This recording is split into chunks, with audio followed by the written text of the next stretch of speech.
வணக்கம். M doctor Kannadevi, MD Siddha. நாம் கடவுள் அப்படிங்கிற பதிவில் தான் பார்த்துட்ருக்கோம். அதில் பார்த்திங்கன்னா, அறிவறி வென்ற அறிவு மனாதி, அறிவுக்கு அறிவாம் பதியும் மனாதி. ஓகேவா? அறிவினை கட்டிய பாசம் மனாதி. ஓகேவா? அறிவு பதியில் பிறப்பருந்தானே அப்படின்ட்டு சொல்லியிருக்காங்க. இது வந்து திருமந்திரம் 2366 பாடலில் சொல்லியிருக்காங்க. அது என்ன சொல்கிறாங்க அப்படின்னா, அறிவறிவென்ற அறிவு மனாதி. ஓகேவா? அது அறிவு என்ற அறிவுன்னு சொல்லக்கூடிய அறிவை இதுதான் அறிவு அப்படின்னு சொல்லுது இல்லையா? அந்த அறிவுமே அனாதி. அந்த அறிவு தான் யார்? நம்ம உயிர் தான். நம்முடைய உயிர் தான் பார்த்தீங்கன்னா அறிவு. ஓகேவா? அதான் வந்துட்டு அறிவு. அந்த அறிவை இதுதான் அறிவு அப்படின்னு சொல்லுது இல்லையா? அந்த அறிவுமே அனாதி. ஓகேவா? நம்ம உயிர் வந்துட்டு அனாதி. உயிருக்கு வந்துட்டு ஆக்கமும் இல்லை, அழிவும் கிடையாது. உயிர் வந்துட்டு அழிக்க முடியாது, அதை போய் உண்டாக்க முடியாது. நம்முடைய மனித உயிர்கள், ஆன்மாக்கள். ஓகேவா? அது வந்து பார்த்தீங்கன்னா, அது கடவுள்கிட்ட போய் சேரணும். அதுதான் அது உயிருக்கான ஒரே ஒரு புகலிடம் பார்த்தீங்கன்னா அந்த கடவுள் மட்டும்தான். வேறு எதுவுமே கிடையாது, வேறு வழியே கிடையாது. அப்படி ஆன்மாக்கு ஆன்மை விடுதலை அப்படிங்கிறது பார்த்தீங்கன்னா அந்த கடவுள்கிட்ட போய் சேர்றது மட்டும்தான். ஓகேவா? வேற வழி கிடையாது. ஏன்னா அது வந்து பார்த்தீங்கன்னா அது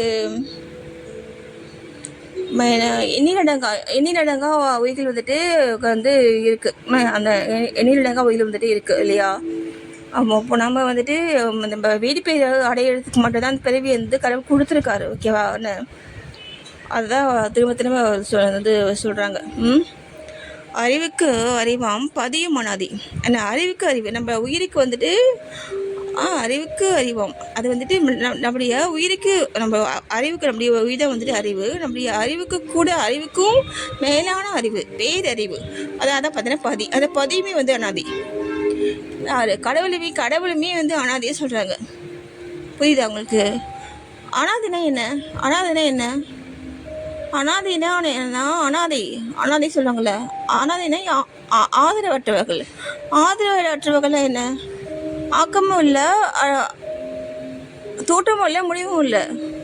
இப்போ யாரே தெரியல, இவங்க அனாதை அப்படி சொல்கிறோம்ல, தெரியலல்ல. அதான் வந்து அனாதி. சரி, தெரியல. அதான் வந்து அனாதி. எப்போ அந்த பதவியுமே வந்து அனாதி. ஓகேவா? இப்போ பாருங்க, அறிவறி வென்ற அறிவும் அனாதி. எது? நம்மளுடைய உயிர்களும் வந்துட்டு அனாதி. அனாதினா என்ன சொல்லிட்டேன் இல்லையா? அனாதினா என்னன்னு தெரியல அது. ஓகேவா? அதே மாதிரி அறிவுக்கு அறிவும் பதியுமே அனாதி.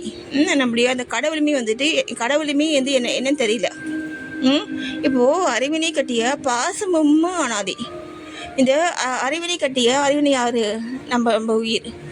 நம்முடைய உயிர்களை வந்துட்டு இந்த பாசம் அப்படிங்கிற பந்தத்தில் தானே இணைந்து தானே நம்ம வந்து செயல்படுறோம் இந்த மனித ஆன்மாக்கள். அந்த பாசமே அனாதி. ஓகேவா? அப்போ பாருங்க, பாசம் வந்துட்டு ஏன் வந்துட்டு அனாதி சொல்கிறாங்க? பாசம் என்ன? பாசமான உணவுகள், பாசபந்தங்கள், உணவுகள், ஃபீலிங்ஸு, அதுவுமே வந்துட்டு அனாதி. புரியுங்களா?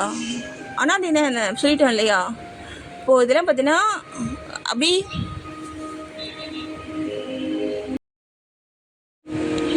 ஓகேங்களா? அப்போது அந்த பாசமே அனாதி. ஓகேவா? அப்போ பாருங்கள், இப்போது அறிவு பதியில் பிறப்பருந்தானே. புரியுதா? அந்த அறிவு வந்து பதிகிட்ட போய் சேர்ந்துச்சு அப்படின்னா தான் அது வந்து பிறப்பு வந்து இல்லாமல் பிறப்பு வந்துட்டு அழுத்துரும். ஓகேவா? அதுதான் சொல்கிறாங்க. அதான் வந்து திருமூலை சொல்கிறார். திருமூலை வந்துட்டு யார் தெரியுங்களா? அவர் 3000 பாடல் வந்துட்டு பாடிக்காரு. அவர் வந்துட்டு தியானத்தில் தான் இருப்பார். அவர் ஒவ்வொரு வருஷத்துக்கும் அவர் வந்துட்டு 3000 வருஷம் வந்து வாழ்ந்தார். சரியா? ஒவ்வொரு ஆண்டுக்கும் வந்து ஒரு பாட்டு, ஒவ்வொரு ஆண்டுக்கும் ஒரு பாட்டு. அந்த ஒரு பாட்டை வந்து எப்படி அவர் சொன்னார்?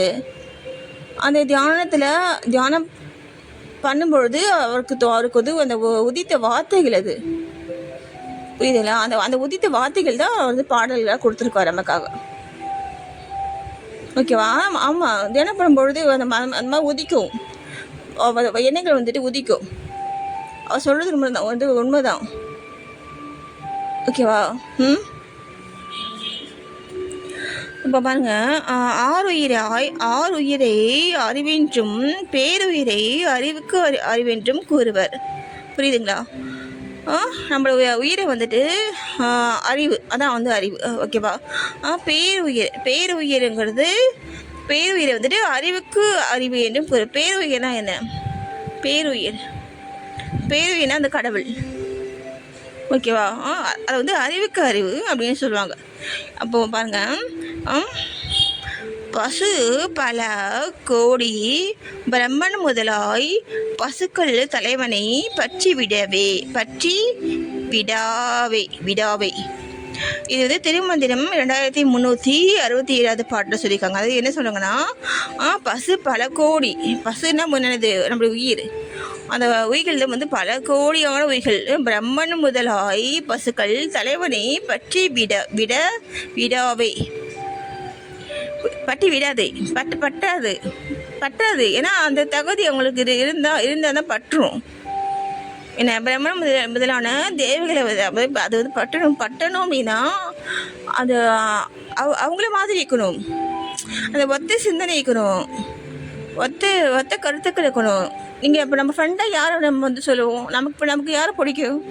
நமக்கு கடவுளை பிடிக்கணும் அப்படின்னா நம்ம கடவுளை மாதிரி நம்ம இருக்கணும். அந்த மாதிரி இருந்தோம்னா நம்ம கடவுளை போய் சேர்ந்துடலாம். கடவுள் கிடைக்கிறப்ப நமக்கு கிடைக்கும். நம்ம இந்த பூமியிலையுமே நம்ம வந்து சந்தோஷமாக வாழலாம். நம்ம கேட்டதெல்லாம் கிடைக்கும் நமக்கு. ஓகேவா? பாசத்தால் கட்டுன்ற உயிரை பசு எரிக்குவர். ஓகேவா? பாசம் என்னது சொல்லிட்டேன்ல. பாசம் என்னது? மாயை, அதாவது உணவுகள். ஓகேவா? அந்த கட்டுன்ற உயிரே வந்து பசுனா என்னது? அதான் உயிர். அது வந்து உயிர் வந்துட்டு பாசத்தால் கட்டுன்ற உயிர் தான் பசு. பாசத்தால் கட்டுன்ற உயிர் வந்து பசு. ஓகேவா? ஆனால் பாசத்தால் மூடப்பட்ட உயிர் பசு எனப்படும். ஓகேவா? பாசத்தால் மூடப்பட்ட உயிர் பசு எனப்படும். பசுக்கள் பிரம்மன் முதலாக சொல்லப்படும் எண்ணில்லாத பல கோடி உயிர்களாகும். ஓகேவா? பல கோடி உயிர்கள், எண்ணில்லாத, எண்ணவே முடியாதது, எண்ணில்லாத பல கோடி உயிர்கள். ஓகேவா? இப்போது நம்மளுடைய உயிருடைய வடிவம் சொல்கிறாரு. நம்மளுடைய உயிருக்கு வந்துட்டு வடிவம் இருக்கா? நம்மளுடைய ஆன்மாவுக்கு வடிவம் இருக்கா? இருக்குன்னு சொல்கிறாரு. திருமூலர் சொல்லியிருக்காரு. ஓகேவா? திருமூலர் சொல்கிறார். அவர் என்ன சொல்கிறாருன்னா, மேவிய சிவன் வடிவது சொல்லிடில். இந்த பாட்டெல்லாம் பார்த்தீங்கன்னா நாங்கள் வந்துட்டு மனப்பாடம் பண்ணி நாங்கள் வந்துட்டு எக்ஸாமில் வந்துட்டு எழுதணும். நாங்கள் இந்த பாட்டெல்லாம் ஓகேங்களா?